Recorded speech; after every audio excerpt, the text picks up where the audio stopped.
Hey everyone, welcome back to another live show of the HawksZone Rundown spinoff show, Pulse of the Hawks with Mookie Alexander.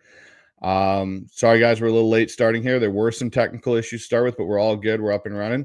So we're going to get Mookie in here. We're going to recap the 49ers game, some of the things that Mookie thought stood out and, go through that entire breakdown, as well as the outlook of this team. What's it look going forward? How's the defense playing? How is Mike MacDonald's entire philosophy maybe going to be able to drive that nail home with the rest of this, Seahawk team going forward. So we'll get to that and your guys' questions as well.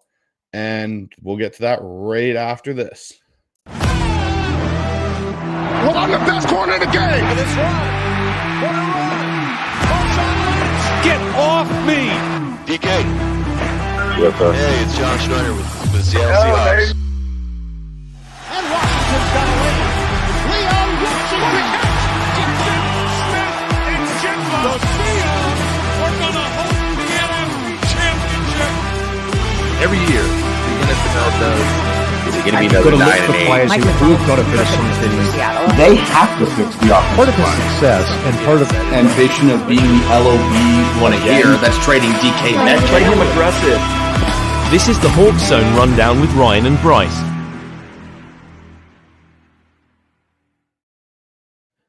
All right, everyone. Welcome back. We've got Mookie Alexander here from Field Gulls. Unfortunately, Ryan's not going to be able to make the show tonight. He's traveling back between work and back into his home. So it's just me and Mookie running tonight. No technical difficulties tonight. We've got decent weather, so we shouldn't have any power outages like we did the last time we did this. Mookie, you excited to be back and talk about a Seahawk victory this time? Yeah, I guess this is like we've done this 3 times now. First time, the unexpected win over Atlanta. Next time we're talking about 2 devastating losses at home. And then we come back, we get another expected win. So how about we skip episode 4 and then go to episode 5 afterward? I was going to suggest the same thing. We'll take a little bit of a hiatus and see if that works out for these guys over the next couple weeks here. But let's dive into it, Mookie. So let's talk about this Seahawks 49ers game. I picked the score to be right. I just had it flipped on our previous show. I said it was going to be 2017 Niners and it ended up being a Seahawk win, which I'm not going to complain about. Yeah, I thought 27-23. And then, of course, when Kittle was out or was ruled out, that kind of gave me a little bit of hope because it's not just this game, but when the Seahawks have been able to beat the 49ers over the years, usually there's been a key guy out for them. Of course, Seattle's dealing with injuries, but when the Niners have their full set of star players, Seattle's pretty much been unable to cope. But the value of Kittle right now is so massive to their run game, in addition to the receiving game. And I think that Devo's value is starting to dip a bit. So, I've got to keep that in mind. But no Kittle, I think, really changes how their offense operates. So, I thought 27-23, and then the defense exceeded my expectations. I mean, we have not seen any Pete Carroll defense against the best Shanahan offenses come even close. We've seen some of the Carroll defenses struggle with the CJ Beathard and Nick Mullins offenses. So to shut down the Niners in their building, 17 points, which is exempting the time when Purdy got hurt in the NFC title game, the fewest points they have ever scored with Purdy in the lineup. I mean, that is hugely impressive. They held Christian McCaffrey to 79 yards rushing, very inefficient day, only like a couple of explosives. Juwan Jennings was just an absolute beast, and Juwan is one of my favorite players on the enemy team, so to speak, so I'll just live with that. But you'd rather get beat by Juwan Jennings than let McCaffrey run for 150, let Kittle have a big game if he had played, or let Deebo Samuel have a 75-yard touchdown. So a lot of the mistakes we saw in the first game pretty much got cleaned up in the rematch. Offensively, there are still some things that are bothering me. The short yardage stuff is just an absolute disaster.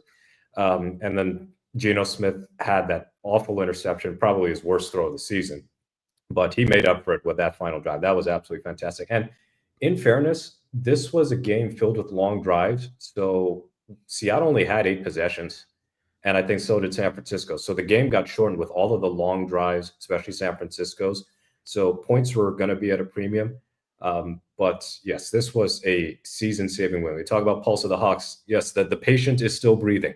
We would have had to unhook if they had lost this game. Yeah, no, it was definitely an interesting game in a lot of ways for me because I look at what we have asked Mike MacDonald to do here. The big thing about why we went out and hired Mike MacDonald was what he has been able to do to Kyle Shanahan and Mike McVay led offenses. Yeah.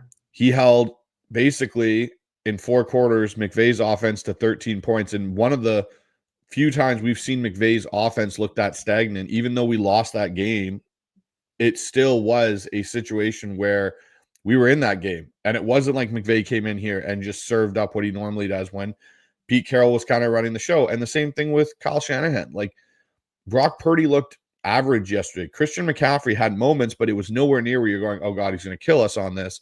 I get George Kittle was out, and George Kittle is a big part of a Kyle Shanahan-led offense. But overall, I think you saw this defense is starting to click. Now, whether they went back and reduced whatever the playbook was and got it to be more simplistic, you saw Devin Witherspoon making plays and flying around again like we came accustomed to last year. I think you can understand now a little bit of the decision-making behind putting Tyrese Knight in the defensive lineup and releasing Tyrell Dodson.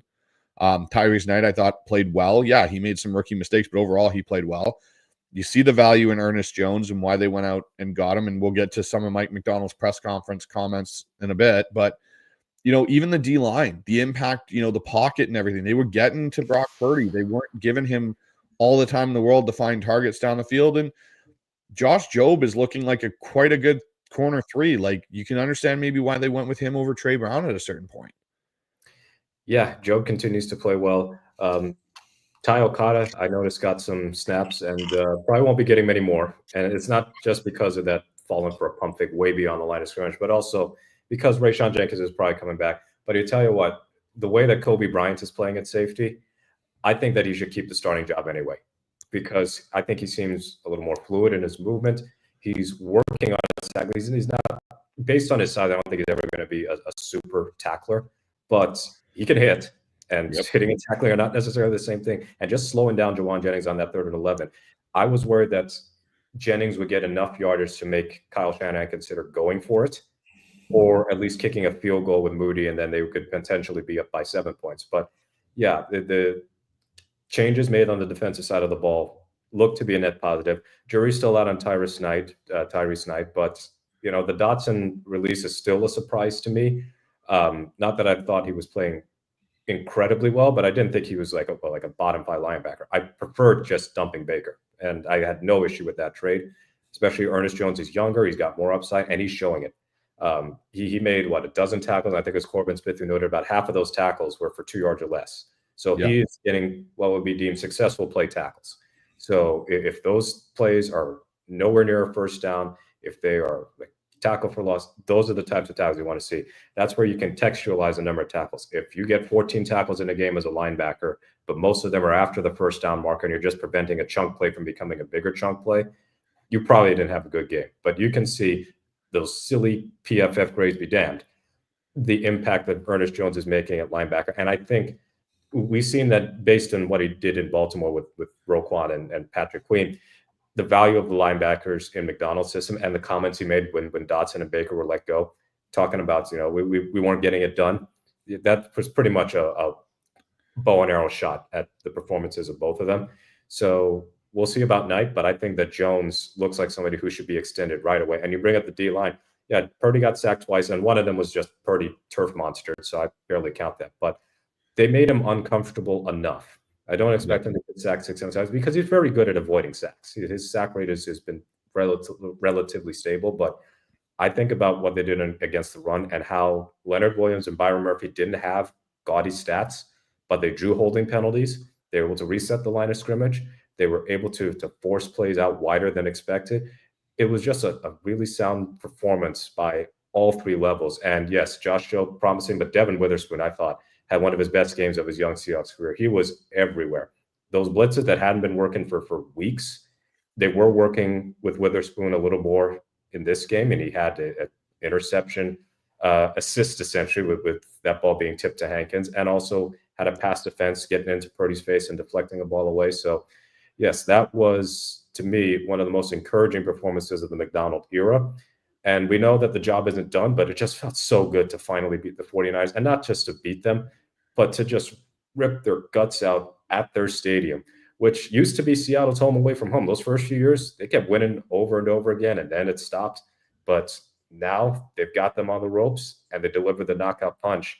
And this one was as important for the Seahawks as it was devastating to the 49ers, because we got a tough schedule coming. The Niners got the Packers and Bills on the road over the next 2 weeks. They've got Miami with Tua healthy, and if he stays healthy, the Dolphins could be making a late playoff push.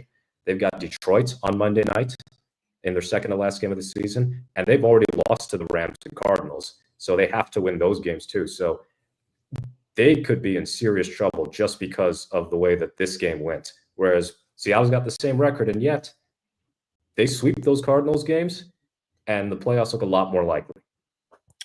No, 100%. And talking about that 49er kind of gauntlet they're about to go through, they may not have Nick Bosa in that gauntlet, because it sounds like even from his post game that he hurt or damaged his other oblique, though not the one that was giving him issues going into this game. So you got to make that tough stretch against Josh Allen and Jordan Love without Nick Bosa. That's going to be troublesome. And Deebo Samuel looks like a shell of himself now. Watching him, like, Deebo was never known as a great route runner. He wasn't going to be, your separation guy, but he was your gadget guy, your guy that you could give the ball to and he could get you those tough yards. Deebo looked like a shell of himself yesterday. It was like, this guy isn't even the same player. What do you like? You can almost understand, and in a way, I think from the 49ers perspective, the justification of the Ayuk deal was because they were going to move off Deebo Samuel this offseason, regardless of what the situation was and how the team did. So it'll be interesting to see. But the thing for me, that there's a couple still frustrating parts to me. Geno's interception, like, I know it's, people on our post-game show, some people were commenting about the fact that I was, talking about that. That's a mistake he can't make. And like you said, it was probably one of his worst throws he's had in a few years in Seattle for a pick. Like, it's plays like that where if that's at a different point in that game, that may be our kill shot that kills us because of where the 49ers end up with the football. Now, Geno was able to come through, rally, lead us down the field, keep his composure, not let that replicate into multiple turnovers, which was good to see. And it was, a strong point of, for me, this was a signature Geno win. We talked about it the first time you came on here. I've talked about it numerous times that Geno didn't have one of those yet in Seattle. Like a true, we beat a team that gives us problems in a tough environment. Geno got his signature win over the Niners in a way truly that could be we could be seeing the end of the, Niner, I don't want to call it a dynasty, but, run here for the last 5 years or so, basically, since COVID, basically, the Niners have kind of dominated this division. It'll be interesting to see, because I have said the Seahawks are a team in transition. I think the Niners are a team in transition as well, just in the wrong direction. Finally, too. I mean, I feel like they just keep finding people. But I think with the 49ers, the injuries have obviously hurt them, but it's different because they are still a very top-heavy team. And It's no secret, they just haven't had to deal with those sorts of injuries since the 2020 year, where they were the most injured team, NFL team of the 21st century. Lost their quarterback, lost their running back, lost Deebo, lost Kittle. They lost everybody. So, and they lost Bosa too. And yet they were still like more competitive than you would think for a 6-10 team. But in this instance, yes, Deebo does look like a shell of himself. He doesn't have 100 yards rushing yet on the season. And he only had 21 yards against Seattle. And he has been an absolute just demon against the Seahawks over and over again. And on this occasion, he was not. I think of that jet sweep. Julian Love, well, Boy Mafe set the edge well, but Julian Love just flying to the ball.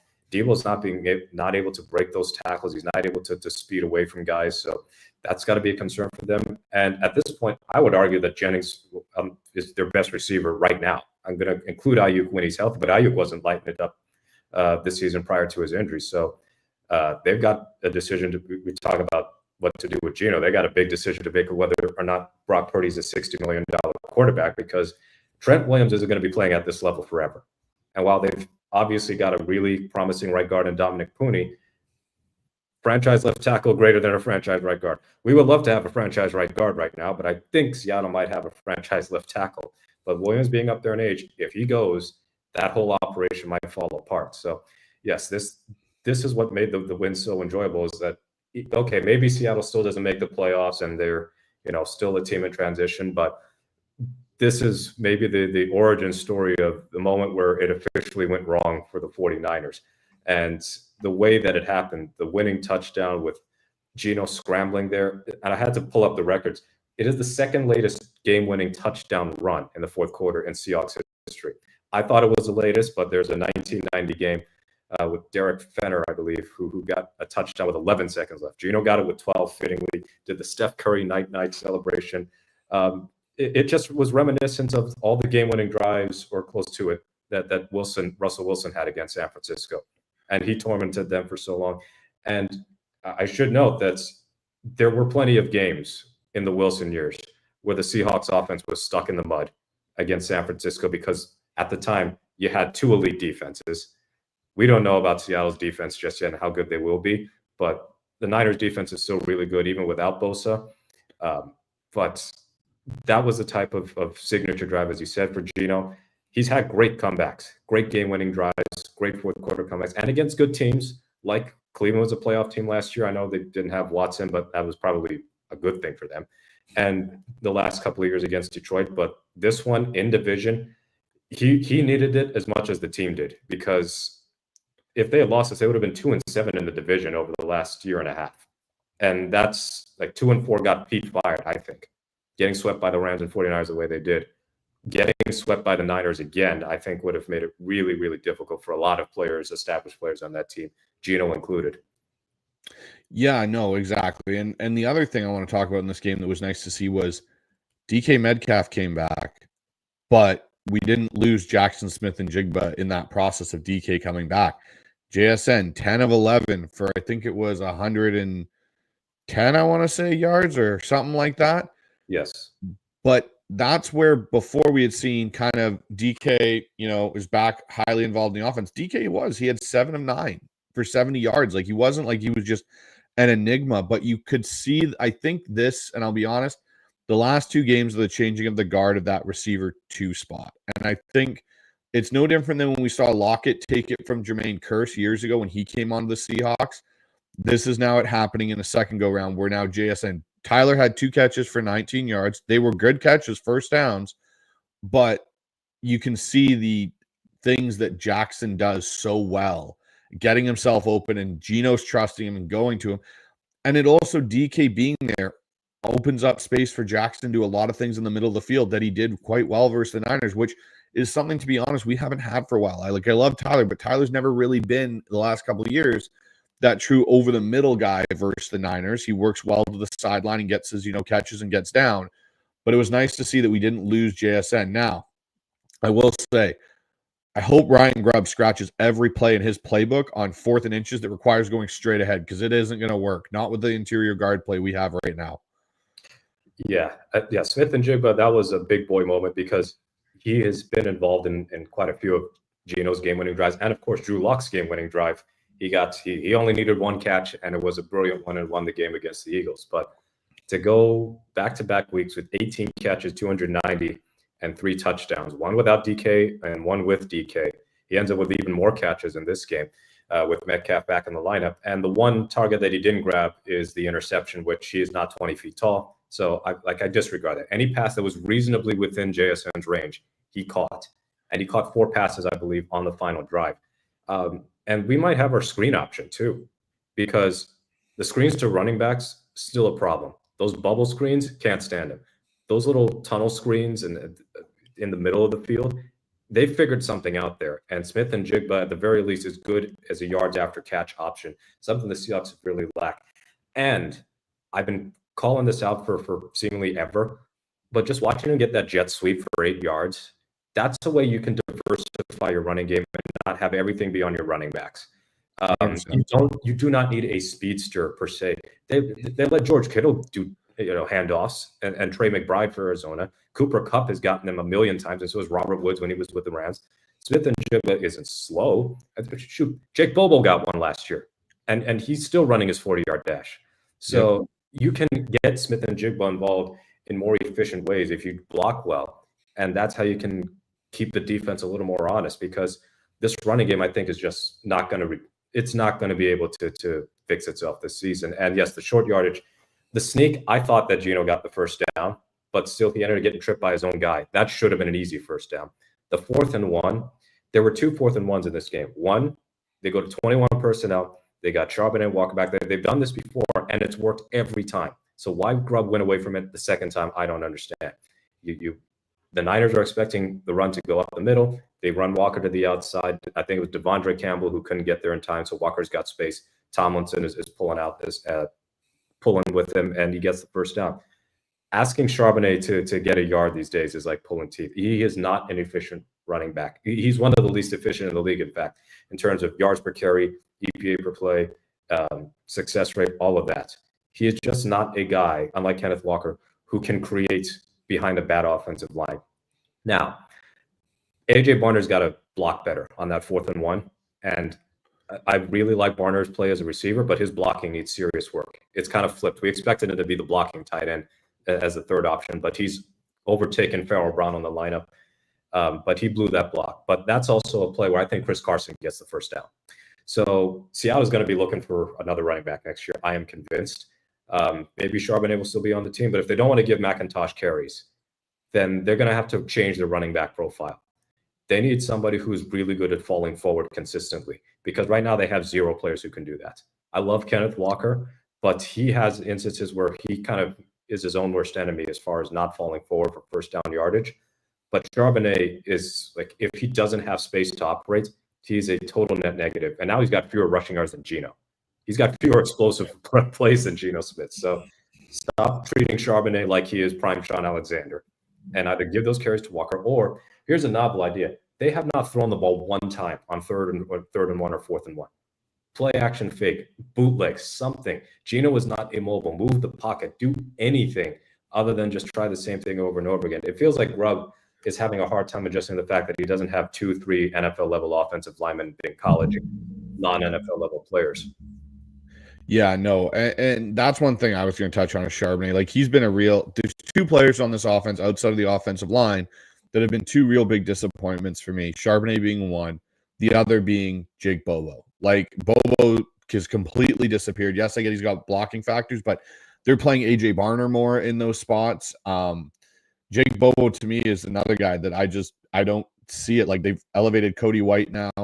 I think Cody White will start stealing some of those snaps because he's a better receiver. I think he's a little bit more explosive than Bobo, even to points.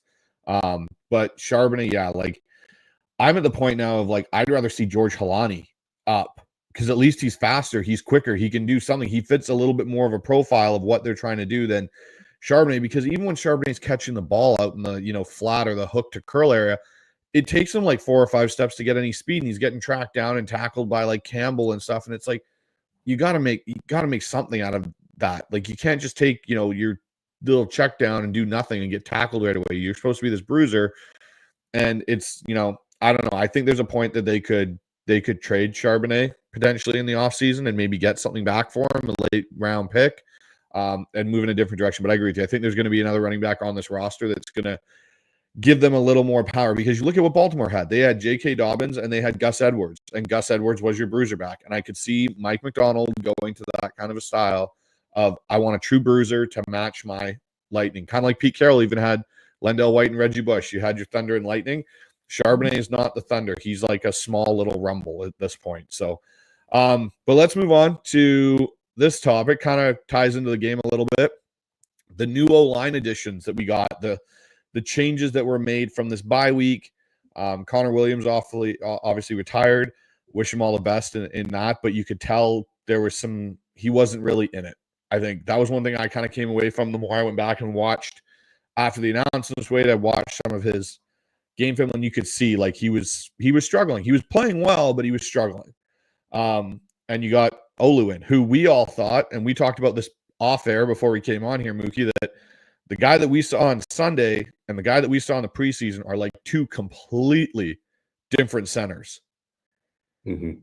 Yes. With Connor Williams, I wish him all the best. I hope he is mentally well in addition to being physically well, because Geno Smith's comments on Richard Sherman's podcast may indicate there was something a little bit more there as far as his retirement. So just respect his privacy and everything. In terms of on-field performance, I mean, the last time I was on here, we were talking about, and in fact, when you had the mega show with Dan and Jackson and everybody else there, the potential for just not starting Connor if he continues to have his snap issues. But he's retired, so we thought, all right, maybe Sundell's going to get that shot because Oluwatimi was a healthy scratch for 4 games. And I guess it's pretty clear now that the reason he was a healthy scratch is because he can also play, Sundell that is, can play right tackle. So he's got the versatility that Olu doesn't. I know they've tried to do like Olu like guard and warm-ups, but he's not a guard. But according to Brady Henderson, I think he had 100% pass rush or pass block win rate, sorry. So 27 reps or something to that nature. Yeah, 27, I believe, and you won them all. That's absolutely great. And he didn't look out of place. He had a good set of run blocking reps I saw. That is hugely encouraging because I wondered if he had the athleticism and really just the overall physicality to be a starting center. So that's a great first start of the season for him because he had a start last season against Arizona, and I didn't remember it a whole lot. So you had that. You had Abe Lucas back, and Lucas first play of the game, pancake block. That's great to see. His conditioning, he's going to have to get into better shape, obviously, so that he can play 100% of the snaps, and Mike Jarrell can just wait on the sideline. So that is really important for the Seahawks offense because Bosa wasn't having his way with Lucas. Now, one sack he got was with Jarrell, and another one is entirely Charbonnet's fault because Charbonnet is ordinarily a pretty good pass protector, but him just staring and drifting in outer space and not chipping or doing anything, that basically blew up the whole play. So if Lucas can recapture his rookie form, then your only clear net negative right now is Anthony Bradford. And now you go from this rotten offensive line to something that is a little bit closer to mediocre and can maybe open up your playbook just a tad more. And I say this with the caveat that San Francisco did not do a lot of complicated stuff. They rushed for almost every snap. They only had 2 blitzes of Geno Smith, and one was on the final drive of the game, the second to last play, the play before the winning touchdown. I don't even remember the first blitz. So they played 4-man, drop 7 in coverage over and over and over again, and kept doing it even after Bosa left. Arizona and some other teams, they're going to blitz a little more. They're going to provide more looks. Oluwatimi is going to have to communicate that. So that's something that I'm going to be keeping my eye on before making any grand declarations because they did get to play a Niners defense that was very content to just rush for in ways that we have seen recent Seahawks opponents do that, but not to that extreme where you're only blitzing twice in an entire game. That's really rare.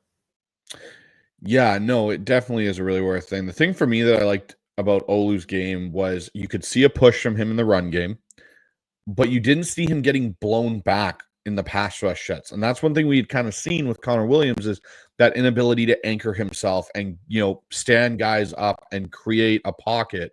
Because if your center's getting blown back into your quarterback's lap, there's no pocket to develop. And there were a lot of times in this game where Geno could actually cleanly step up. And, yes, Geno got sacked 4 times. But one of those, Bradford completely missed. We talked about that. Like, he completely whiffed that block. And the other ones were more on a, you had Charles Cross, get kind of caught up and bull rushed a little bit. He gave up one. The Abe Lucas Charbonnet situation, which, Charbonnet essentially picked Abe Lucas and let Bosa go flying in on his own. It definitely, you could see a little bit more stoutness from the offensive line, which was good. And Abe played 42 snaps to Jarrell's, I think, 18. So he wasn't a count, but he did play quite a bit considering, what he's coming back from. And Mike MacDonald alluded today, he came out healthy. Like, there's no issue with the knee. It's just conditioning. It's a football conditioning thing. And the thing I'll have to say about Abe Lucas is at least everything from his comments prior to this game was it's not a chronic injury. Like, he's like, I don't know where everyone got this term. It's chronic. It was a situation of I had a bad knee injury. It hadn't healed itself properly. I needed to get it repaired. It's repaired now. I'm ready to go. So that's the most positive things that kind of outlook we've had on Abe Lucas probably in almost 18 months. Yeah, you mentioned that he said it wasn't chronic, which makes me wonder. I know you had speculated yesterday that this could have been a patellar injury, sort of like what Jimmy Graham had and Will Dissly has had, in which case, yeah, that's pretty bad to have for a big man because we've seen how infrequently players recover from that and still play at a high level.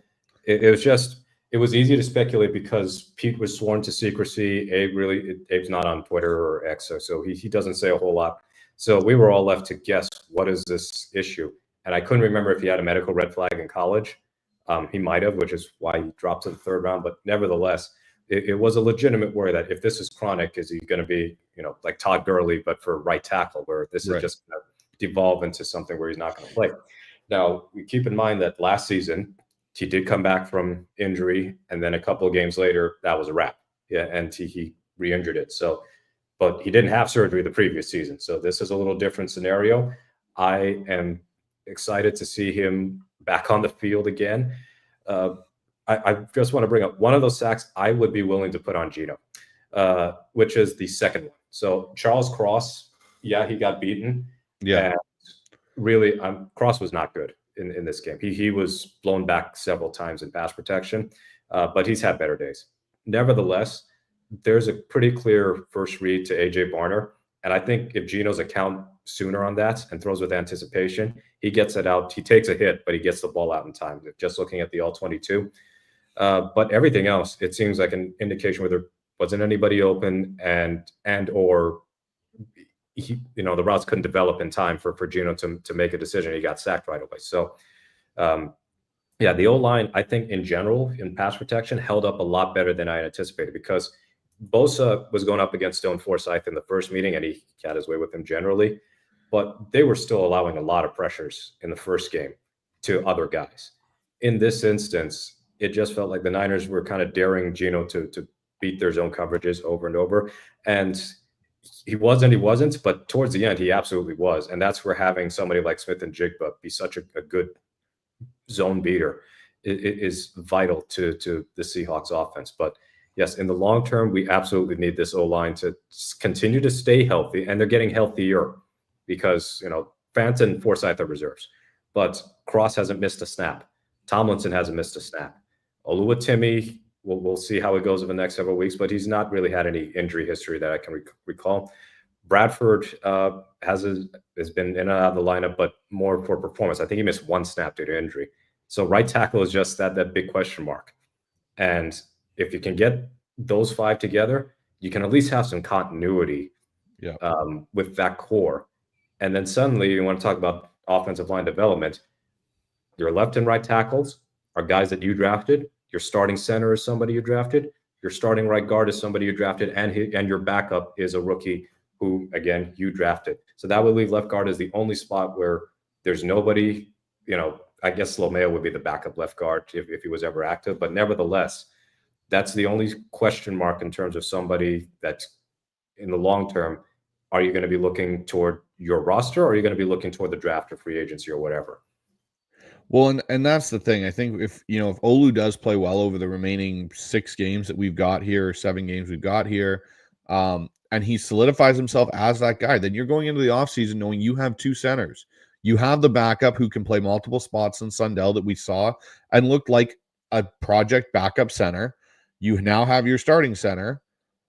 Now left guard and even right guard are your 2 main focal points. If Abe Lucas can finish out the year and be healthy and go through a full offseason without recovering from surgery, and you lock up Charles Cross, you have some pieces. But the thing for me is, and this is, again, I don't want to see this, okay, we got to get everybody in the draft. We got to draft O-line, because you've done that. You've drafted Haynes. You drafted LeMay. You drafted Mike Jarrell.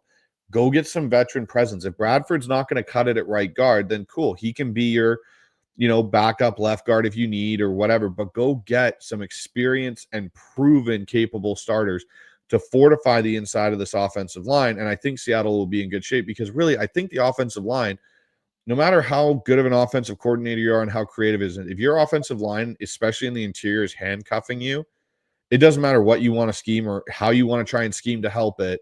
You're going to have constant up and down moments, because there's going to be times that they're just going to have their lunch handed to them, which we've seen at points this season where it's just been horrible to watch. So, I'm looking forward to the improvements. Let's move on to our other topic here, Mookie. The defense. So the last 2 weeks, we kind of touched on it in the review part of the first segment. But overall, your impressions now of the last 2 weeks, Ernest Jones, getting his full time here to, get acclimated with the playbook and everything. They've moved off of Dotson.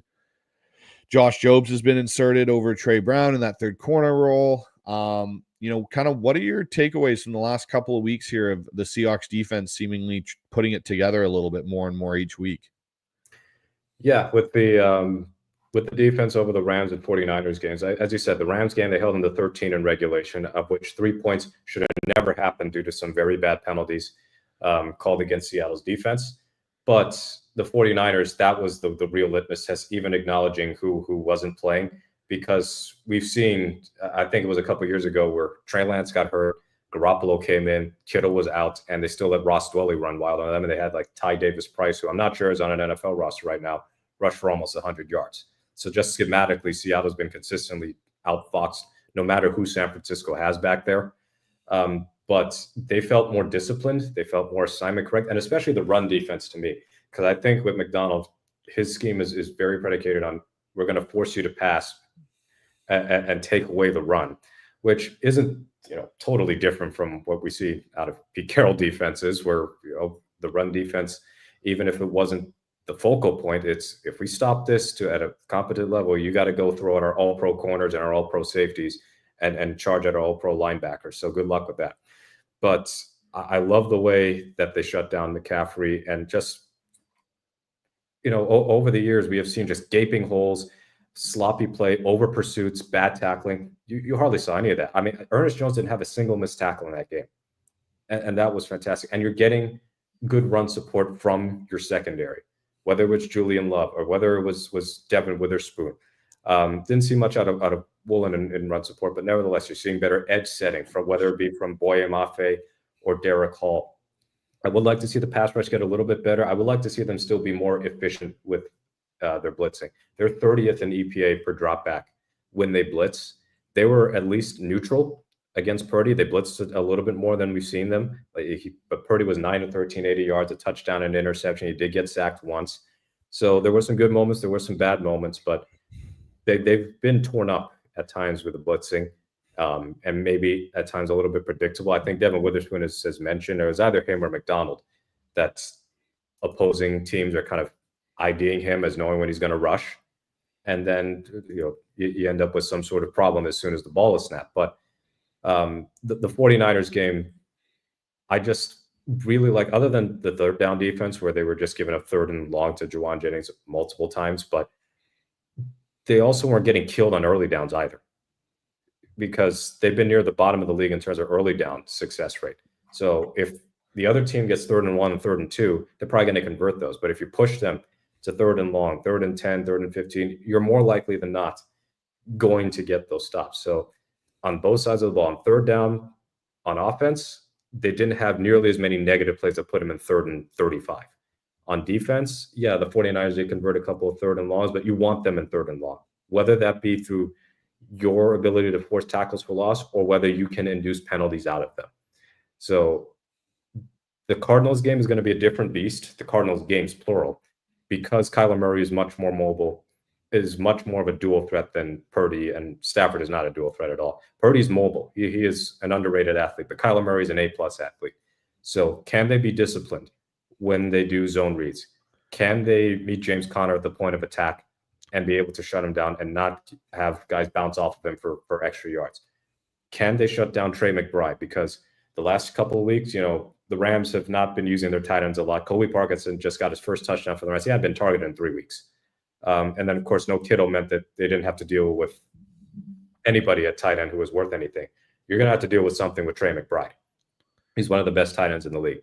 And then I'm comfortable with them and how they deal with Harrison, etc. But it's those three: Connor, Murray, and McBride, and how they do. If they can deal with Arizona's dynamic type of offense and their dangerous rushing attack, then I'll really be sold, because Arizona's been lighting it up these last couple of weeks. They've been very, very efficient with the way that they're playing. So I'm cautiously optimistic, because we've been burned enough times as far as how often Seattle's defense looks like they've turned a corner, then it all comes crashing down. But something feels a little bit different, because we've seen them struggle with division opponents over and over and over again over the last few years. No, exactly. And that's the thing. I'm in total agreement with you about, the Cardinal game and how they match up. if they can hold and play well and do the same thing they've done the last 2 weeks, I'll be more of a believer in what Mike MacDonald's doing, or what he clearly did over the break to really get these guys to buy back into it.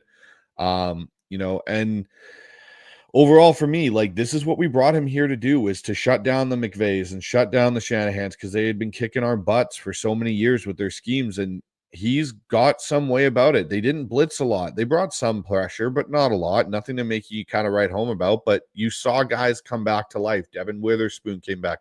Reek had a good game. Like, Reek didn't look as poor as he did the week before. So you could definitely see the, improvements coming out of this bye week and the buy-in that you got. Just want to let everyone know out there that are watching and viewing, whether it's on Twitter, YouTube, guys, both sides, get your comments in, put them into the chat on Twitter, put them into the chat area on YouTube, and me and Mookie will get to them in a bit on the show here. But overall, yeah, like, if this defense keeps playing the way it is and it plays good over these next 3 games in the stretch, and they win, they beat the Cardinals twice and they beat the Jets, that game versus the Packers all of a sudden looks a lot different for them, with playoff implications, how the division looks, because they'll be in a better spot within the division with 1 game left versus the Rams at the end of the year. If they split that with the Rams and they win the 2 versus the Cardinals, we may be talking about Seattle potentially having an ability to be the division champs this year, which is something after that 6-game, kind of 5-game slide that we had. We weren't really talking about anything to do with that. It was more of, how do we fix this ship from sinking, because it's sinking awfully fast. So let's go to our other question here, and let's have it. An outlook on the rest of the season from you, Mookie, before we get to the viewer questions part of this. What is your outlook now after this victory? Is it changed? Is it still the same? Or are you kind of looking at it in a microcosm of these next 3 games? Yeah. Ultimately, I still think they end up not winning this division. I think they missed the playoffs, but just slightly. I think they've just had too many games where you've had bad penalties and bad turnovers. And, what was encouraging about this game, and maybe it's an oddity with this home road split, they only had 4 penalties accepted, that is. One of them was an intentional delay of game. So no penalties on the offensive line outside of the Bradford false start.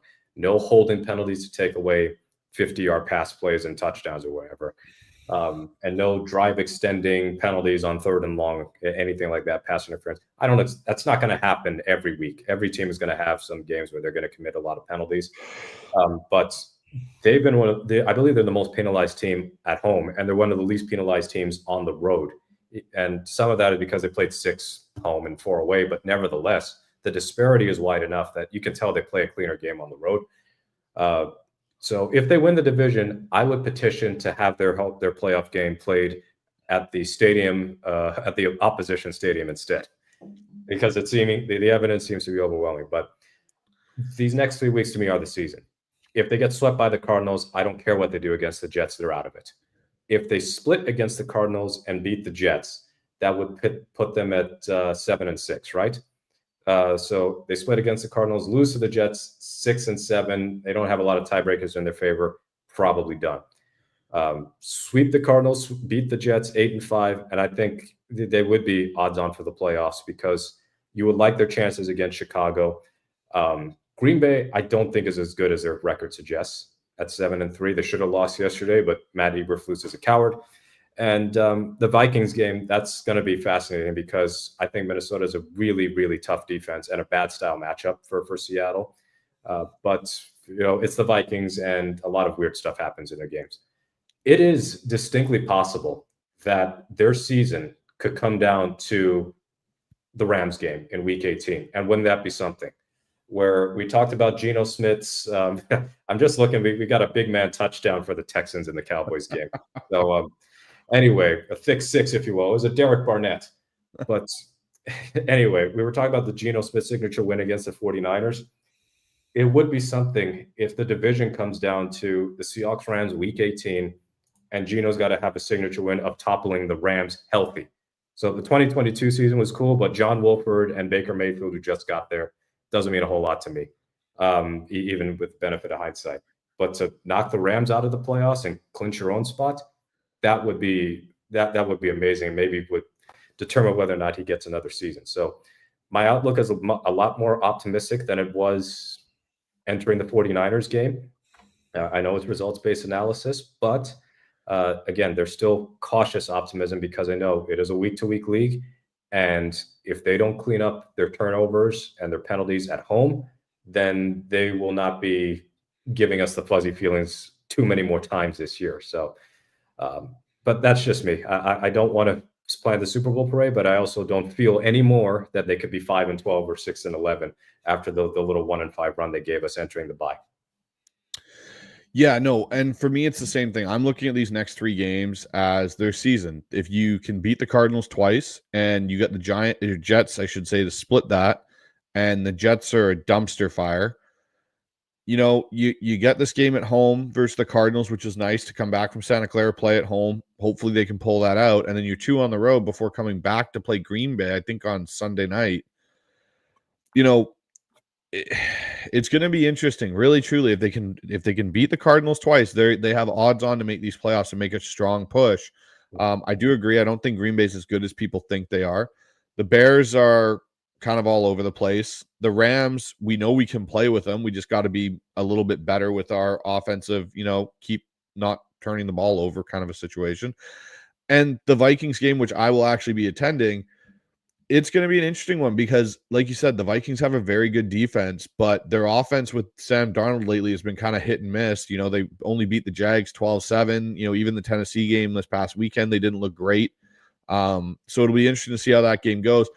I agree stylistically they don't match up well for Seattle, but maybe this defense has clicked more. They're able to install a few more things and kind of get that progress around. Like, that's the big thing. I want to see this kind of improvement. This is what I was saying before the Rams game and stuff going forward is I wanted to get that 2011 vibe of this team started to turn a corner at that halfway point. The defense started to come alive, and you could say, yeah, they're building something. This is kind of one of those wins I'm hoping that helps push Mike MacDonald's message, his culture, everything they're doing starts being more believable for everyone to be like, yeah, this is the right guy to have at the helm. So, but with that said, Mookie, let's jump into it. Let's jump into our questions here. So I'll put some up from our comment section here. I know you've got a couple from the mailbag side of things with Field Gulls. So the first one we'll throw up here is from Ian Victor.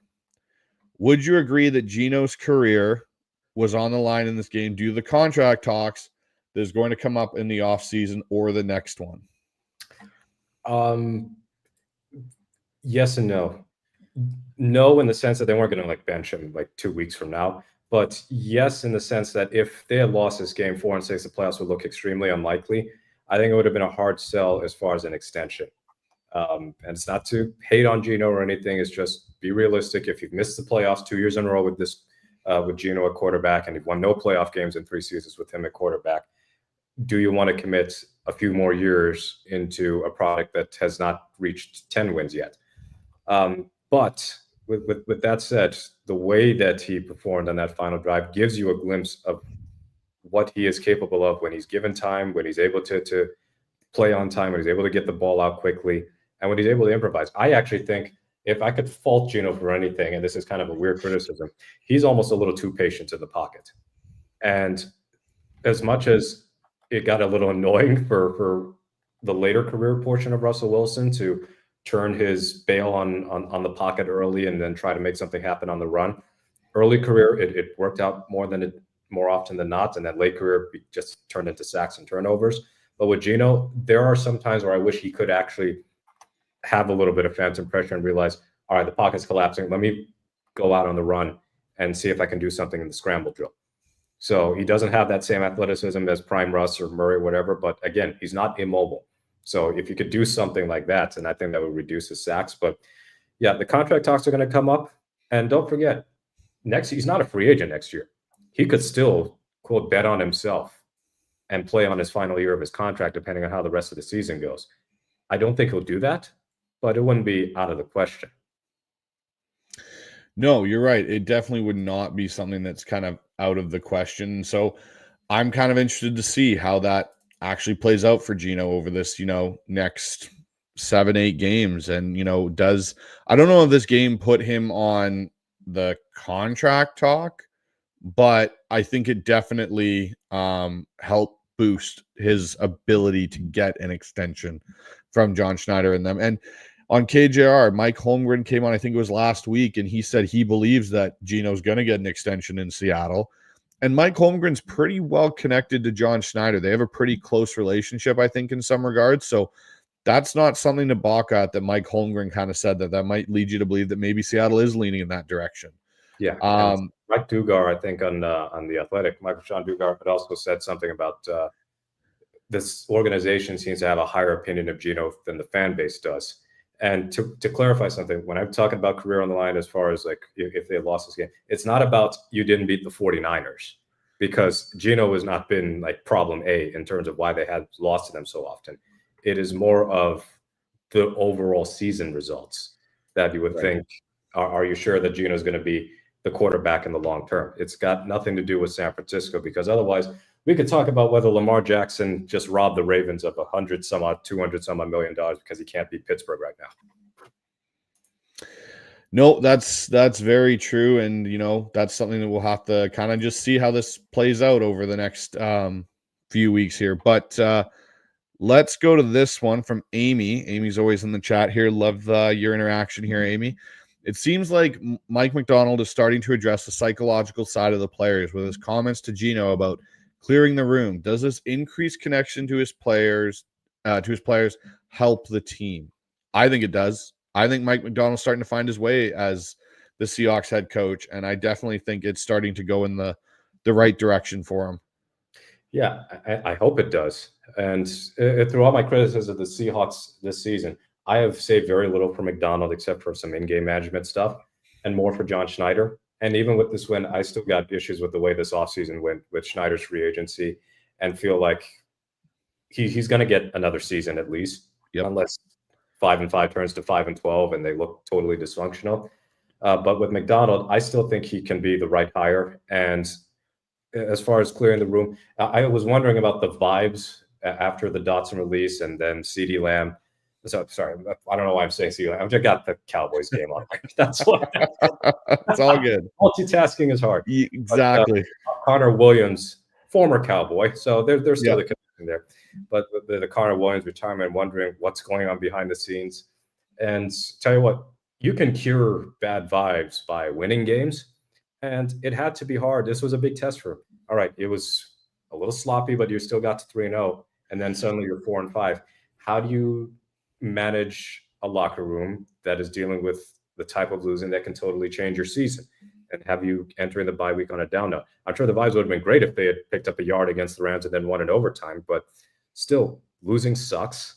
And there are obviously some, you talk about to tell the truth Mondays. Well, maybe there were some to tell the truth Mondays in the bye week, and it had an impact on some of the changes we saw in the lineup for the Seahawks on both sides of the ball. So I think that MacDonald's got good people skills. This isn't a Jim Mora situation to me, where Jim Mora compounded being a bad coach with being just terrible with people.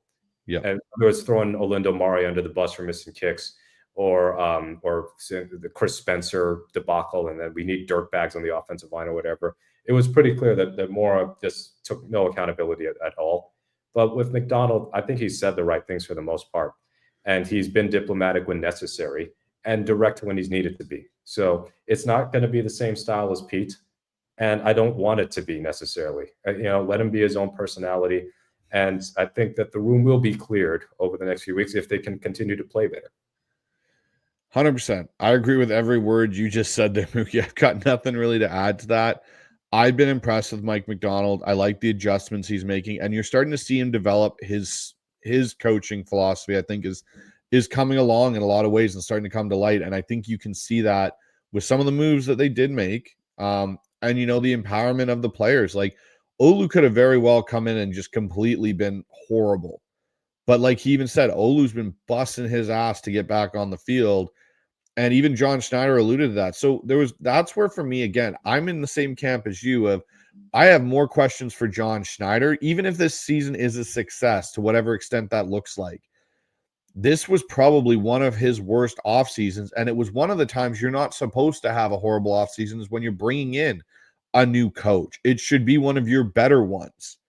And it has looked horrendous top to bottom right now. There's nothing I can really stamp on and go, yeah, that was a great offseason move by John Schneider at this point. The best thing might be the Mike MacDonald hire, and that be the sole thing that might be his best move, because player acquisition wise, it hasn't been great. Mm-hmm. Yeah, it kind of reminds me of the 2020 offseason where they had to spend ball with him, $50 million in cap space, and then beyond just the people they re-signed, they spent the BJ Finney signing, and he never played it down for Seattle. He ends up getting traded for Dunlap. So maybe Jerome Baker gets to be this year's BJ Finney, except he actually was on the field. Yeah. And that by upgrading to get Ernest Jones, that totally changes things. Because when Dunlap came here, the moribund pass rush suddenly got a lot livelier. But yes, with Schneider, I'll tell you what, relating back to the Geno question, if the Seahawks keep Geno next season, the next offseason has to really be serious about the offensive line, which means the veterans you mentioned, they got to be established veterans. Don't be afraid to spend a decent amount of money. I'm not saying 5-year, $90 million contract, but don't be afraid to make a splash on an actual good established offensive lineman, and instead of these 1-year stopgaps. So if you keep doing that, then you're just blocking guys who should be who could be in the lineup, whom you drafted, and you're creating holes and having forever 20 free agents to deal with year after year. So if they want to keep Geno next season, they got to push their chips in. Not saying be reckless, but push their chips in terms of really building around Geno, in terms of the offensive line and the schemes and everything else around him, and the wide receiver position, which you're going to have to retool to some degree because of Lockett's future, and we'll see what they do with DK. But nevertheless, the rest of the season is still very much a referendum, one way or another, on John Schneider, to me, more than Mike MacDonald, who I think should get multiple years to figure out who he is as a coach. Yes, I totally agree with you on that, Mookie. And it should be something where he's, really, you got to look at Mike MacDonald as a 3-year project. That's what he's going to be. And John Schneider, I think, does deserve an offseason with Mike MacDonald, without a bunch of, we're trying to hire the staff, we're trying to do this, we're trying to do that. Like, get in a room, figure out what this is going to look like. What does your vision look like? And kind of roll with it and see what it ends up looking like. But let's just jump here, and I'm going to share my screen here, and we're going to pull up a couple of these mailbag questions from the Field Gulls mailbag you got there, Mookie. So let's see here. Window, there we are. All right, so this one comes from Coog Did It. Or Coog Did, I think it might be. I'm not sure. In recent weeks, there's been talk of whether or not the Seahawks should be rebuilding and what exactly that means. Is there a difference between rebuilding and tanking? What would have to happen this season to necessitate a rebuild or a tank next year? And what would that look like? What are some examples that rebuilding or tanking actually works? I don't like tanking in the NFL. It works in the NBA because one player can truly transform an entire team. LeBron James just has done it. Steph Curry's done it, and countless others, whether they're picking in the top 5 or top 10. And there are mechanisms in the NBA to make sure you can't just go 0-82 and automatically get the number 1 pick in the draft. Since, even tanking in hockey, your best player is only going to be on the ice for like 1 minute and 10 at a time based on the number of shifts, play 20 minutes at most. In football, if you're tanking, you're only tanking for a quarterback. Nobody has ever tanked for a tight end, or nobody's ever tanked to get a specific offensive lineman, because that offensive lineman is of no value if the quarterback behind him is terrible. So I don't think there's any quarterbacks we're tanking for this season. That's for sure. Shedeur Sanders is probably going to be the top quarterback selected, and then who knows for the rest of that draft, because I'm not high on Cam Ward. I know you're a lot higher on Drew Aller than I am. And Garrett Nussmeier over the last few weeks, I am pretty sure, has gone from maybe he's an NFL quarterback to he needs another year in school. Yeah, he does. But rebuilding, I think of the first year or two with John Schneider. That was a rebuild. They weren't intending to tank, but they had to strip that roster down. And that meant a ton of transactions, a ton of trades, a ton of releases. They made a lot of moves that upset Seahawks fans at the time. I mean, I think about when Field Gulls, I was young and old enough to remember at the same time. A younger version of me in 2010 when they traded away Josh Wilson, who was a pretty popular nickel corner here, traded away Darryl Tapp, who was an effective pass rusher. And they get traded Tapp for, who was it, Chris Clemens? Chris Clemens. Wasn't some sort of amazing player in Philadelphia, and he ended up being really good here. So those were some hard decisions that had to be made. Like, these guys that weren't helping you win, but you like them, They got to go. But the difference between that roster and this roster is that Seattle has enough players on rookie contracts that you can't really tear it all down. Like, are you going to give up Cross and Lucas and Walker? No, you're going to keep all those guys. You want them to be the foundation of your roster for years to come. Woolen, Witherspoon, et cetera, et cetera. So to me, rebuilding means also shedding veteran contracts for guys who are not helping you or not likely to help you win in the long term and whose contracts would be rapidly depreciating. So if the season goes south and they're just a bad team and nowhere near the playoffs, yeah, Gino's going to be under the microscope, but I also think of guys like Noah Fant, who's not old, but his contract is a negative. Draymond Jones, he actually had a pretty impactful game on Sunday, but he's not lived up to his contract. It's possible that he's a cap casualty. And you could have other examples, whether it be even Leonard Williams. He could be a trade chip if it comes down to that, depending on how Seattle feels about their prospects. But to me, rebuilding can also mean tanking. But generally, I think that you can rebuild without tanking, which is what we saw in the 2010 and 2011 team, where you couldn't get it all back in 1 year. You weren't going to get your Matt Hasselbeck replacement immediately in the draft, so they traded for Charlie Whitehurst. You got a couple of guys. You got your foundational left tackle, Okung. You got Earl Thomas at safety. You made enough moves to try and be competitive within the year, but you know that there's still some building to be done. And we saw the plan come together. Yeah, no, and that's exactly the same thing. I don't want to see this team tank. I don't think you can tank in football. It is not the sport designed for it. You look at teams that have tried to tank or, have tanked in some respects, you maybe even without even trying, and you look at the Cleveland Browns.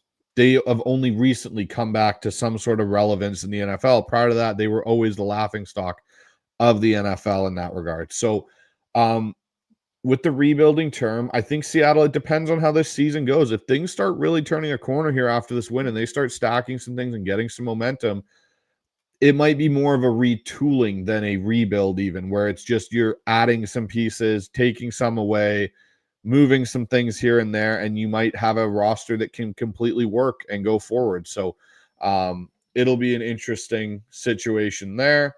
Let me pull up one of the other ones here. We've got Free Healing. Can the Seahawks find a way to produce a run game? How much of a problem there is lack of push versus lack of good or creative design? Yeah, I wish.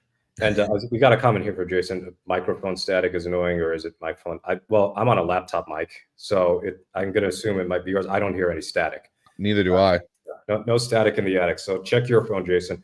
But can the Seahawks find any way to produce a run game? Sure.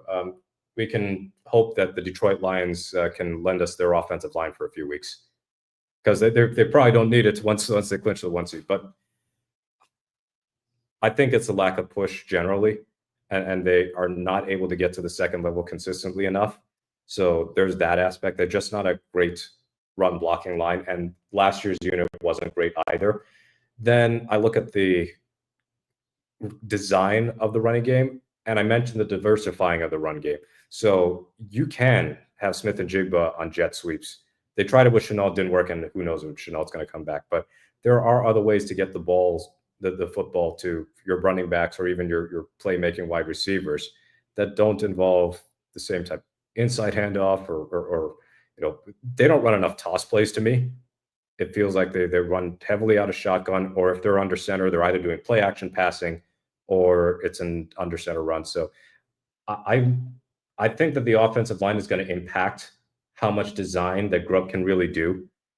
And until this offensive line is better, we're not going to see the full potential of what Grubb can do as far as the run game, because we've seen him scheme good running games in college. Doesn't mean it'll translate to the NFL, but we see the principle there.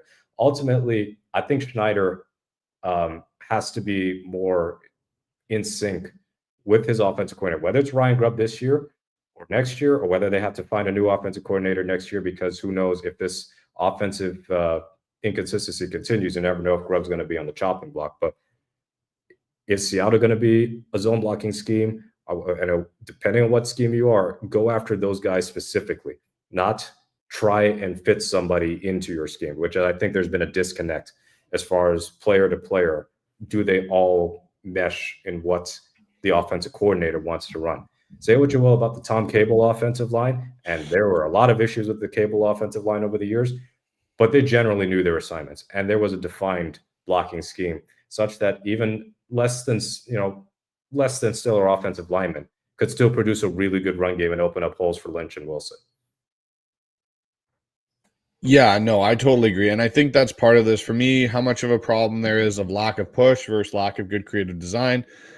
There's some creative design. The motion that Ryan Grubb uses is good. The problem is you don't have the interior O-line to run the ball effectively, and that's what it comes down to. O-lines, we think about that great Seahawks O-line of 05 with Hutchinson and Walter Jones and those guys on it. Chris Gray, Robbie Toback, and Steve Hutchinson, outside of Walter Jones, really is what made that line so effective running the ball. And Chris Gray and Robbie Toback weren't, Hall of Fame level players, but they were good, veteran, established players that could play the position well. And that's what led to that success. So that's the thing for me. I want to see Seattle producing a run game. I think Olu might help there. I think he's a bit bigger and can push, and he was a very good run blocker at Michigan. So I think he might have the ability to do it here at the NFL. But like you said, Mookie, they've got to figure out what they want to do with the run game and go attack guys that fit that style of the run. That's where you're going to be the most successful. If you keep trying to throw multiple pieces together, you're just going to end up with chicken shit. And that's what we have on this O-line right now. Yeah, you could say Solari was the last. Solari and Schottenheimer had the last good set of run blocking offensive linemen. I'm thinking more of the 2018 and 2019 offensive lines, because I've always wondered in the latter years of the Carroll era how much of the running game struggles would be related to, all right, Russell Wilson's not the same read option threat anymore. How can you adjust to that? But Chris Carson had a really good year in 2018, had a good year in 2019 before all the running backs got hurt. Even in 2021, totally lost season. But those last few weeks where Rashad Penny looked like the best running back in the league, I would do unspeakable things just to have the running game of the last 6 weeks of the 2021 season, but on the 2024 Seahawks offense. I totally agree with you. So let's get to the last one from the mailbag here. This is from Night Train. Geno Smith. There are times when I'm his biggest fan, and then there's times where he is number one, fails to step up and take sacks and takes a sack. 2, is so focused he doesn't feel the pocket start to collapse. And 3, he's terrible about throwing the ball away and it not in the arms of a defender. Yes or no? Does John Schneider extend Geno a go with Howell? Yeah, so as I mentioned earlier, there are times where I feel like he's a little too calm in the pocket, and he maneuvers well, I think. I mean, the touchdown he threw to Smith and Jigba in the end of the first half of the Rams game, that's great pocket movement. He's able to get a unique arm angle in there, step up when there's a little bit of pressure in his face. But yeah, there are times where I wish he could just bail and try to go outside. And then, of course, the one time he does do that before the game-winning drive, he throws a terrible interception. Yeah, we kind of had this thing with Wilson, too, where Wilson would throw the ball away at times. At other times, he would just throw one up for grabs. And I would like to see Geno throw it away more often and throw it away like to the sideline, because he's been threatening a few intentional groundings when he does that. And he's already been flagged a few times for that. I think he does feel the pocket when it starts to collapse, but he just wants to trust his read to get open and make that play. But there are times where you got to just bite the bullets and improvise, or just try and minimize the damage when you know a play is toast. So yeah, he needs to be better at throwing the ball away. The interceptions, I think he's thrown 11 this year, but it has been more bad luck than anything. Multiple tip drill interceptions. So it's kind of in the same vein as Josh Allen last year or 2 years ago, where he was one of the league leaders in interceptions. And you look at his picks, and a lot of them were just miscommunications or drop passes that turn into interceptions that get dinged against him. So does Geno get extended, or do you go Sam Howell? I think we'll see what happens at the end of the season. So if Geno has, let's say, a second half of the season that is reminiscent of Russell Wilson's second half of 2015, where he was just on a torch stretch and he throws a bunch of touchdowns, the interceptions are kept to a minimum, yeah, we might see him get extended. If it's more of the same, if there's still some struggles with decision making or untimely turnovers, it's not like he's making bad decisions every play. His turnover worthy rate play for turnover-worthy rate for whatever value you hold in PFF is quite low. It's just that he's throwing the ball so often. But I think if he gets extended, it'd have to be like a 2-year deal, or 3 years, but it's 2 years with an out, similar to what he's got right now, because it's just unlikely for him to remain a good quarterback in his age 36 and age 37 season, because historically, even though he's a bit of a unique case, 37 is 37, man. And it's one of those things where him not being an amazing athlete means I don't know if his game is just going to age super gracefully once he hits that point where he hits an actual decline. If he goes with Sam Howell, that's a pretty big risk, because Howell's on the last year of his rookie deal. And if you don't have a quarterback as your if you don't draft a quarterback next year and it's Howell and some random dude, then Schneider's really putting his job on the line in that case, because if Howell ends up being a clear downgrade from Geno, that was kind of a waste of a trade. And then you're looking for your quarterback in 2026. So ultimately, how John Schneider views Seattle's title contention window, and of course, we'll figure this out through the rest of the season, I believe is going to be directly tied to what he does with Geno Smith. So I'm on the fence as to whether he gets extended or not. I'm on the fence as to whether he should be extended or not.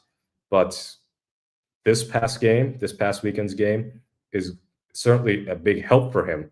But the rest of the season is going to be the determining factor as far as I'm concerned. Mookie, I completely agree with you on this. And for me next year, looking at it, I could see a situation very similar to 2012 in Seattle. And, we talked a little bit earlier. You brought up, the draft class for quarterbacks isn't great. I also don't look at this draft class as a dumpster fire like the Kenny Pickett draft era of Desmond Ridder and Malik Willis and all that. They're not that bad. But you don't have to reach for a guy. You don't have to go and push to get the guy in the first round. And that's where I think, a guy, maybe a Drew L.R., Will Howard, Kyle McCord, or even Quinn Ewers. I know everyone's got their issues with Quinn Ewers, but, I always go back to John Schneider randomly name dropping him a few years ago at the draft, like without even really saying anything. He kind of went on a tangent after Jackson Smith and Jigba got drafted about Quinn Ewers and stuff. And I think he's the type of guy that John Schneider likes. Now, I get he's had a bit of a rough stretch, but he's a guy you could take in the late second round, maybe, or the third round even, and have him develop and, keep Geno, like you said, on a 2-year extension if they do that. And then you're sitting with 3 quarterbacks, and maybe you decide to turn around and trade Sam Howell. Maybe a team comes calling because Sam has another good preseason, and you're in that situation where you're not forcing to have to play a rookie, but you have some sort of plan set up going forward, because currently the plan, even though we have 2 guys, is not great after next offseason. Like, they're both on theoretically the end of their deals, and then you could be in a situation in 2026 where you're really stressing to find your quarterback. So I'm kind of on that same fence. Geno's rest of the season is going to determine what his extension looks like. But I do think there is a higher chance this year than any that John Schneider will take a quarterback in the draft in somewhere between round 2 and round 5. I think they will eventually take one. And whether that guy sits on the bench for a year or 2 and develops is what I think will happen. But I think that's what will kind of go into that situation for Seattle. Yeah, you don't want to have 0 quarterbacks in 2026. And that's the thing. If you keep Geno and Howell and don't extend either one of them, and there's no reason to extend Howell when he hasn't played more than one handoff emergency snap for Seattle, then you're in a really tenuous spot. So you look at 2012, you mentioned that. I think Tavares was on a 1-year deal or had 1 year left on his contract. And then you had Matt Flynn, signed him to a 3-year deal.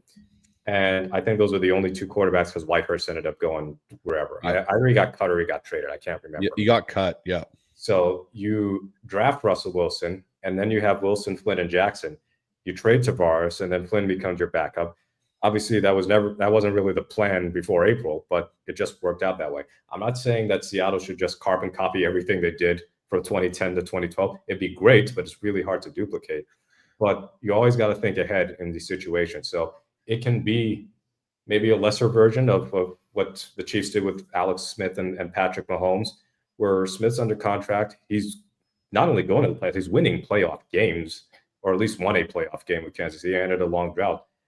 They made a big gamble to trade up to get Mahomes at number 10 overall. Seattle this isn't the draft to do that. Nobody's trading up 20 spots to get Shedeur Sanders. Nobody's making some big trade up to get Cam Ward or whomever. But the principle remains where if there was ever a time for Seattle to draft a quarterback, just even to, I don't want to use the term developmental quarterback, but an intriguing prospect to see if he could be the future, now's the time. They've done this with, with hoping that Whitehurst could be the guy because he had years under Phillip Rivers and Drew Brees, but turns out he wasn't any good. Kind of did it with Drew Lock.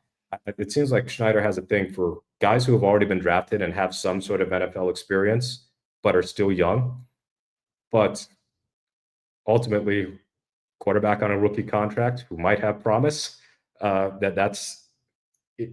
it's such a valuable asset to have. And Seattle should know that firsthand. 100%. So let's get into a couple more of these from the chat here. So Ian, again, I would say they should go get a pass rusher in the draft and free agency as well, just to have depth. You know what? I don't know if this draft class is very good for that. I think it's a very thin draft. I looked at Rob Staten's board that he just recently published. And it seems like it's not exactly a stellar draft class for that. They've got some pieces.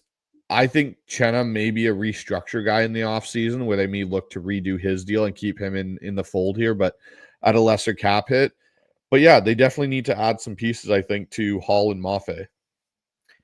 Yeah, but I don't think they need to go all out for that. So you're going to have Hall and Mafe still under contract, and Mafe, I think, could be in extension territory next season. And then Nwosu, he might be a cap casualty, as sad as it is to say, just because of the injuries and timing and everything. We'll see if he comes back for the end of this season. Trevis Gibson, I'd be shocked if he's still on the roster once some guys come back. We're just going to call that a not particularly good trade. But you can never have enough pass rushers just to have that sort of depth.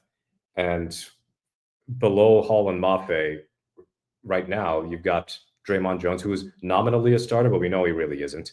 And Jones could be a cap casualty. Same goes with Chenna. So this is an area where they're going to have to probably adjust. And, if they get a free agent pass rusher just to be in the rotation, I'm totally fine with that. But I would ride with Mafe and Hall as your primary guy. So if you're talking about pass rusher in the draft and free agency, it is more about just having guys in the rotation now. If it's free agency, it's obviously just having a guy in the rotation. But if it's for the draft, the only reason you would think that is the potential to not extend one of Mafe or Hall. And Hall's got 6 sacks. He's playing well. Mafe's got 4 sacks. He's playing well. So, yeah, pass rush, you can never have enough pass rushers to me, just like you can never have enough wide receiving talent. Totally agree. Drew Sports chimes in with, do you think Jerry Jones would send us a 3rd-round pick for Zach Charbonnet? In 1 year.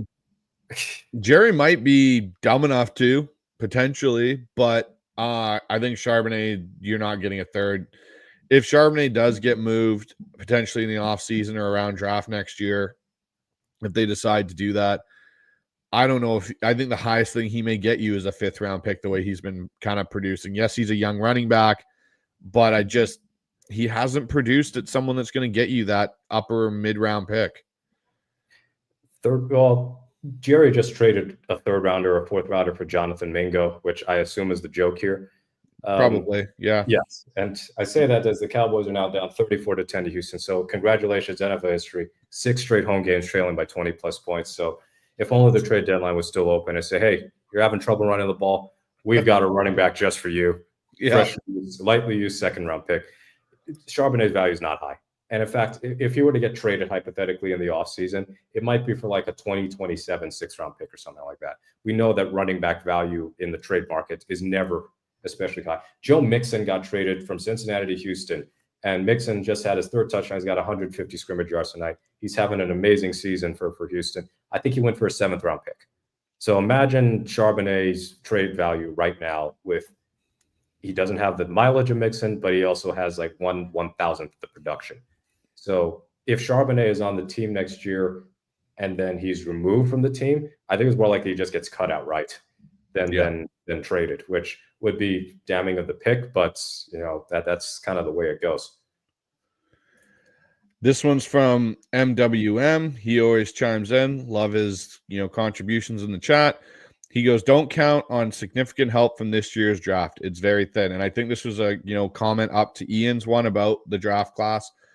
This draft is not a great one. I haven't seen, I think it's going to be one of those kind of not maybe as bad as the 2013 draft that we had, but somewhere kind of in that realm where you're not going to get because of NIL deals and guys staying for that. You're starting to see the draft not be the huge get where you could get really good players. The years of like getting a Richard Sherman or a Cam Chancellor late in the draft, you're not seeing that because guys are going to make the same amount of money staying in college as a starter than going and running special teams in the NFL. So, that's definitely one. He also comes back with Ernest Jones needs to be extended before the offseason. Don't let him even see free agency. Make him your top priority re-signing. 100% agree. Yeah. With this draft, I always like to wait till the combine. Like on paper, this looks like a weak draft, but the combine normally produces the workout warriors and the other eyebrow raisers, and you see, and of course the bowl games will always help the playoff more specifically because we have enough opt-outs in bowl games to raise people's stock. We know the Senior Bowl is John Schneider's favorite thing to attend, so you might as well just watch the Senior Bowl because that's going to be half your class minimum. But Ernest Jones has to be extended. You and I were talking about it before the show that he's more of like the Legion of Boom era Seahawks linebacker.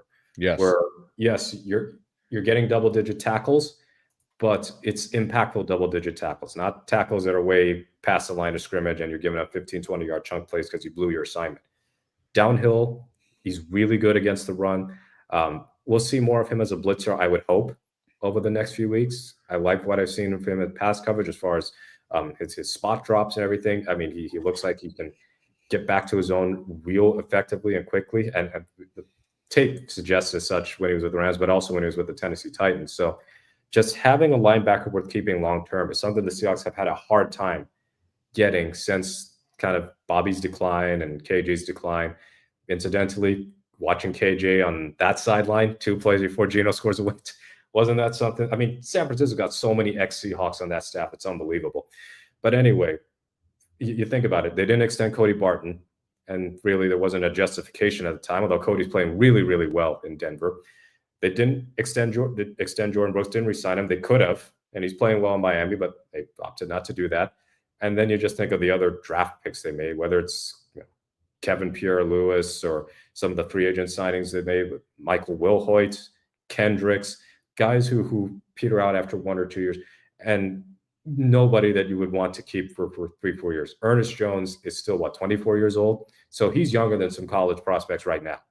And he's got 3-4 seasons worth of experience at a high level. He's got a Super Bowl ring already with his rookie season with the Rams. He is a foundational piece to me on this defense. And it wasn't something that I was even thinking about once he got traded to Tennessee. I was like, out of sight, out of mind. And then Seattle gets him and you go, oh, well, that's an eyebrow raiser. So, yeah, I would like to see Ernest extended. And to me, he's the top priority on defense right now already. No, I 100% agree. And the thing was, is I'd heard rumblings in the off seasons through people I know that Seattle, when there was all the rumblings with the Rams issues, wanted Ernest Jones. Like they had ID'd him that far back that he was a guy they wanted. They just weren't going to get him from the Rams because the Rams were never going to trade him in division. Then you see him go off now. They got a chance. They got him here. You see his immediate impact. And like safeties were for Pete Carroll, linebackers are for Mike MacDonald. He needs the right guys to make it work. I think he might have that even in his press conference today talking about Tyrese Knight. He seems to think, and the play's starting to be indicative of it, that Knight's a good linebacker and he's going to get better the more he plays. And I think him and Jones is your two backers. And the other guy in this conversation that people don't really talk about much because he hasn't played a lot, Drake Thomas is a good backup linebacker for them. He can come in and fill in, and it's not a massive current drop-off. If it was for Jones, yes, but maybe not for Knight. But you can see his effect in certain things because he's a good linebacker out of NC State that I know for a fact the Raiders didn't want to lose when they lost him. Mm-hmm. Yeah, I feel a little bit more comfortable with the linebacker situation now because I anticipate Jones will be extended and Knight is on his rookie deal, as opposed to you stick with Dotson, you stick with Baker, you don't really know what you have with Knight because he's not playing. So you end up with potentially having to replace both linebackers in the offseason, and they've opted to do it in season.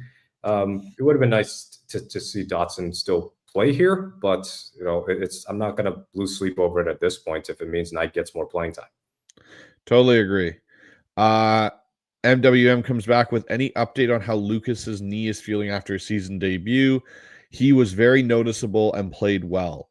I haven't heard anything bad. Last I heard is he came out clean, and it's a conditioning thing that they need to just get him up to speed on conditioning, but his knee had no issues, it sounds like. So I would expect him to play more against the Cardinals this week. And I agree. You could see the immediate impact of having Abe Lucas back, just like we did last year when he came back to the team for that short stint. Yeah, I'm trying to remember when Lucas came back last year. It was also San Francisco, or was it the Dallas game? It was the Dallas game, was his first game back, and you could see the uptick in the offense. Yeah, they scored 35 as soon as he got back into the lineup, and they allowed no sacks. I mean, Geno was pressured a lot, but still Lucas was holding up well. And the rest of the schedule, Arizona's pass rush with just 4 is not great. I mean, LJ Collier is one of the 4, so that kind of gives you the hint. But we'll see what happens with Darius Robinson when he comes back. But you think about the Jets, Hassan Reddick has been a total bust for them. Now, Quinnen Williams is still very, very good, and you got to be wary of him. But Green Bay's pass rush has struggled. Minnesota's pass rush, Jonathan Grenard, is going to be a problem. But I think a lot of their pass rush success comes from the exotic blitzes that Brian Flores likes to do. Chicago's got pass rushers, but we'll see how that goes with the rest of their season, because they could be playing backups. And then the Rams, would have been nice to have Lucas for the first Rams game, because they might have won just on that. So just knock on wood, hope that Lucas's knee keeps feeling good. And as you mentioned, the conditioning, I think, is the key here. If he can get back into full playing shape, then we won't have to do this rotation anymore. And the 5 you see out there, Bradford included, are going to be the 5 that end the game.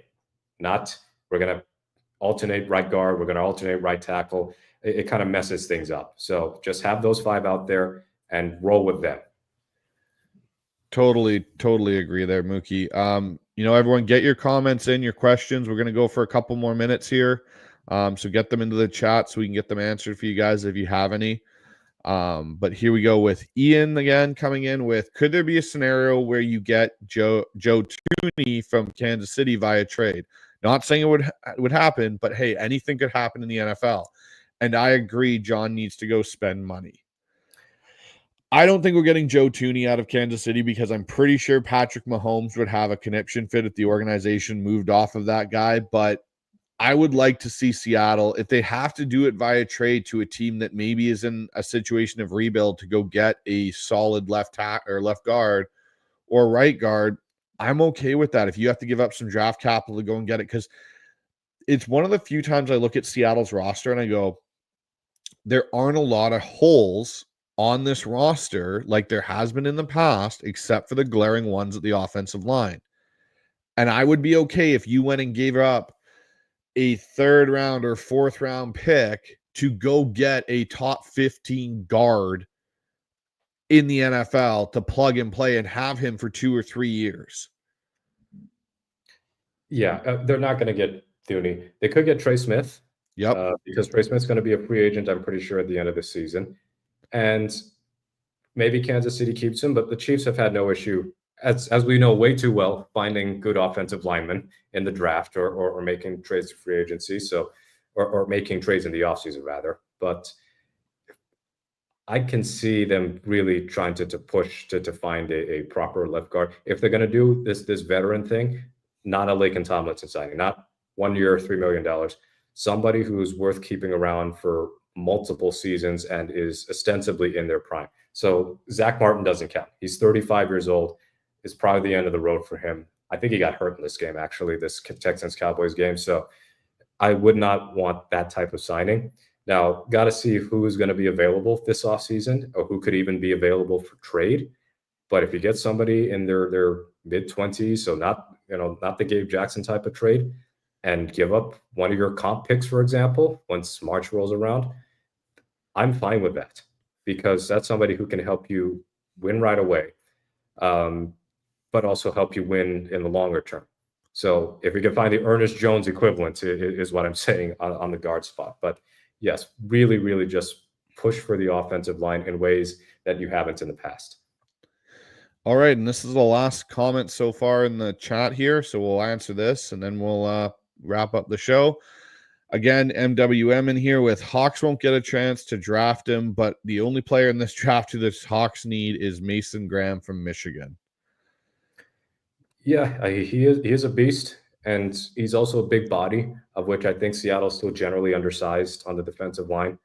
No chance that the Seahawks get him in all likelihood, but I see the vision for wanting to beef up the defensive line in the long term, because I've mentioned contracts you want to shed. Jeremy is going to be a free agent, I'm pretty sure, next year, and I don't think he should be re-signed. And then Hankins is going to be gone because he's 35 and he's on a one-year deal. But having talented young interior defensive linemen, especially in today's NFL, that's like striking gold. If you can find that guy, that would be fantastic.